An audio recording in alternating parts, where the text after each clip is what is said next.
Mari lihat, pria itu sedang memotret arwah mendiang istrinya.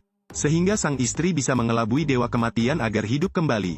Kemudian dia menyembunyikan film gambar itu di ruang rahasia, dan memindahkan jenazah istrinya ke Manor. Bersiaplah untuk membantu istri saya bereinkarnasi. Dia kehilangan banyak uang untuk membeli seorang gadis desa. Sebab jiwa yang ingin lepas dari kematian harus mencari inang baru. Dan gadis muda itu masih suci. Ia membawa gadis itu ke hadapan istrinya. Lalu memasangkan cincin batu kuarsa hitam di tangan gadis itu.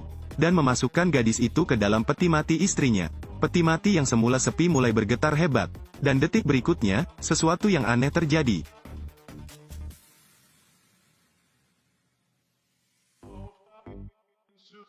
Ini adalah film horor Rusia. Di negeri ini, film yang dibuat hingga level ini dinilai cukup bagus. Secara pribadi, saya masih merasa lebih baik dibandingkan banyak film horor lainnya. Ceritanya dimulai pada pertengahan abad ke-19, ada legenda seperti ini di Rusia. Jika riasan orang yang sudah meninggal mirip dengan penampakan orang hidup dan melukiskan matanya. Setelah mengambil foto, Anda bisa mengelabui dewa kematian. Orang mati akan mempunyai kesempatan untuk hidup kembali. Pria berkacamata bernama Victor adalah pemilik toko foto. Karena fotografi masih baru saat itu, Victor pun mendapat uang yang lumayan banyak. Namun sehari sebelumnya ia menggelar upacara pernikahannya dengan mempelai wanita. Pengantin wanita tiba-tiba jatuh sakit dan meninggal dunia. Victor putus asa, sekarang dia teringat legenda itu. Tepat setelah itu dia mengenakan gaun pengantin-pengantin wanita yang sudah meninggal, sambil menarik perhatian. Namun keajaiban tidak pernah terjadi. Saat Victor putus asa, dia berlarian mencari jawaban. Akhirnya menemukan solusi. Dia membeli seorang gadis desa. Kemudian secara paksa mengunci dia dan pengantin wanita di dalam peti mati. Pada akhirnya, keajaiban benar-benar terjadi. Pengantin sejati bisa hidup kembali. Ganti adegan. Saatnya pindah ke 100 tahun kemudian. Nastia sedang kuliah bersiap untuk menikahi pacarnya. Dan ibu Nastia ingin mengetahui lebih banyak tentang keluarga mempelai pria. Namun Nastia yang terpesona segera menikahi Ivan. Setelah menyelesaikan pendaftaran, Nastia menerima undangan Lisa. Dia datang ke sebuah rumah kuno dengan sejarah panjang. Dan pemilik rumah ini pada tahun itu sangat kaya. Namun ketika keluarganya terpuruk, Lisa awalnya adalah seorang perawat yang merawat ayahnya. Saat makan malam, Lisa bersikeras memberi Nastia sebuah cincin batu. Namun Ivan tidak puas, lalu mengambil kembali cincin itu dan menyimpannya. Setelah kembali, Nastia yang lelah sedang mandi santai. Kemudian pintu kamar mandi terbuka secara otomatis. Seorang gadis muda lewat di depan pintu kamar mandi. Karena penasaran, Nastia mengambil handuk dan mengusirnya. Tapi dia menemukan itu adalah diri yang berbeda. Dan saat dia shock, sesuatu yang aneh terjadi. Mari lihat, gadis itu sedang mandi. Tiba-tiba pintu kamar mandi terbuka. Sebuah bayangan lewat. Nastia mengenakan handuk dan mengusirnya. Nastia mengikuti di belakang dengan tenang. Tapi gadis yang berbalik adalah Nastia versi lain. Tiba-tiba adiknya muncul dan membawanya kembali ke dunia nyata. Ternyata suatu hari yang lalu, mereka pergi ke rumah tua yang besar bersama Lisa. Namun konspirasi diam-diam mulai terbentuk. Kembali ke kamar tidur, dia menceritakan kisah aneh ini kepada pacarnya. Berkat Ivan, dia dengan cepat tertidur. Tak lama kemudian, Nastia sudah tertidur saat ia terbangun. Jadi dia membuka pintu dan keluar. Dan sekarang, dia mendengar percakapan Ivan dan adiknya Lisa. Kalian berdua sepertinya punya semacam rahasia. Keesokan paginya, kakak perempuannya mengundangnya untuk sarapan bersama. Dan katakan padanya bahwa saudaranya harus keluar. Nastia segera menghubungi Ivan, namun ponsel Ivan tidak dapat dihubungi. Dan setelah dia kembali ke kamarnya, kakak perempuannya mengeluarkan gaun pengantin. Nastia merasa cantik sekali memakainya. Dan gaun pengantin ini adalah yang dikenakan Victor untuk istrinya di episode sebelumnya. Kemudian adiknya memasangkan cincin di jarinya. Nastia ragu membaca tradisi seram dalam video di internet. Pada saat ini dia tiba-tiba mendengar suara, dan menemukan pintu rahasia tersembunyi di balik lemari. Dan anak laki-laki tertua dari kakak perempuannya biasa berdiri di balik pintu. Ternyata saat si bocah dan adiknya sedang bermain, sang adik tak sengaja terjebak. Nastia segera merangkak ke dalam pipa dan menyelamatkannya. Namun saat hendak kembali, Nastia menemukan sebuah ruangan rahasia. Jadi dia dengan penasaran masuk ke dalam. Nastia melihat film yang diambil Victor untuk tunangannya di sini. Namun takut ketahuan, dia tetap buru-buru membawa kedua anaknya keluar dari sana. Dia kembali ke kamar tidur, Nastia ingin memperbaiki pakaiannya. Tapi dia melihat diri yang berbeda. Karena panik, dia segera bergegas keluar rumah besar itu. Namun makhluk lain tiba-tiba muncul.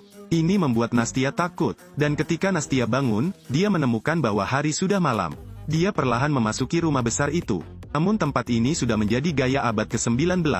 Saat ini, beberapa orang berlari ke samping Nastia. Tapi orang-orang ini tidak melihatnya. Kemudian Victor muncul. Nastia mengikutinya. Ia melihat gadis murni yang dibeli Victor tahun itu. Victor perlahan membantu gadis itu bangun dari tempat tidur. Lalu satu tatapan dari gadis itu membuat Victor mati.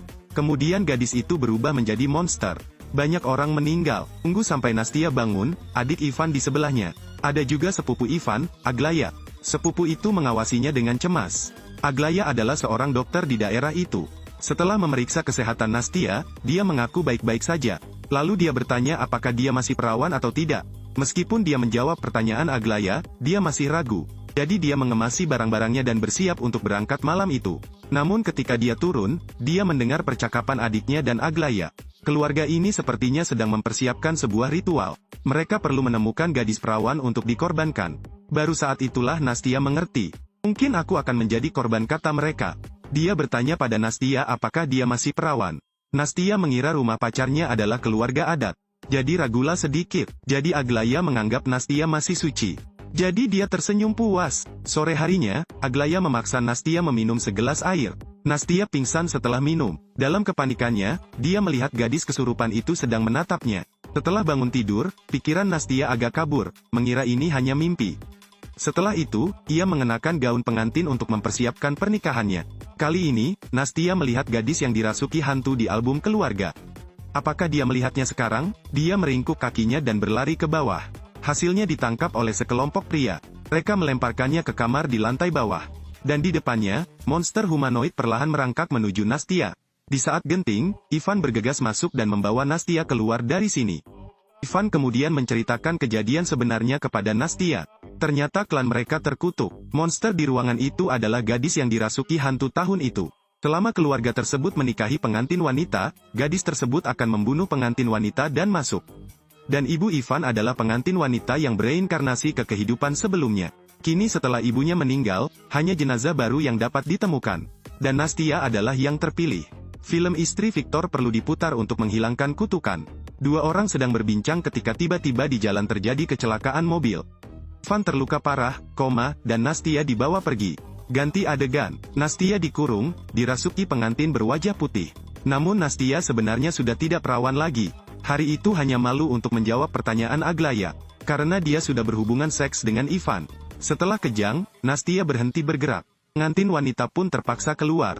Karena dia tidak dapat menemukan tubuhnya, dia sangat marah. Dia langsung membunuh Aglaya di tempat. Selama dia marah, keluarga Ivan tidak akan memiliki hari yang damai. Agar kedua anak saya bisa hidup damai, sang kakak memasangkan cincin di jarinya. Ia membiarkan pengantin wanita berwajah putih memasuki tubuhnya. Tapi bukankah pengantin berwajah putih hanya bisa memasuki gadis suci? Saya tidak bisa menjelaskannya. Di saat yang sama, Nastia menemukan film itu. Sebelum dia sempat mematahkannya, adiknya mencekik lehernya. Dan gambar itu jatuh ke lemari dapur. Untungnya, Putri Lisa muncul tepat waktu dan memanggil ibu. Kakak perempuannya memulihkan kemanusiaannya untuk sementara waktu. Untuk memberi waktu kepada saudara laki-laki dan anak-anaknya untuk melarikan diri, dia memecahkan lampu. Akhirnya Nastia dan anak-anak keluar dari bahaya. Sekelompok orang juga meninggalkan rumah ini. Namun tak lama kemudian rumah ini menyambut pemilik baru. Dan pengantin wanita berwajah putih dengan susah payah menunggu pengorbanan dan bergegas kembali.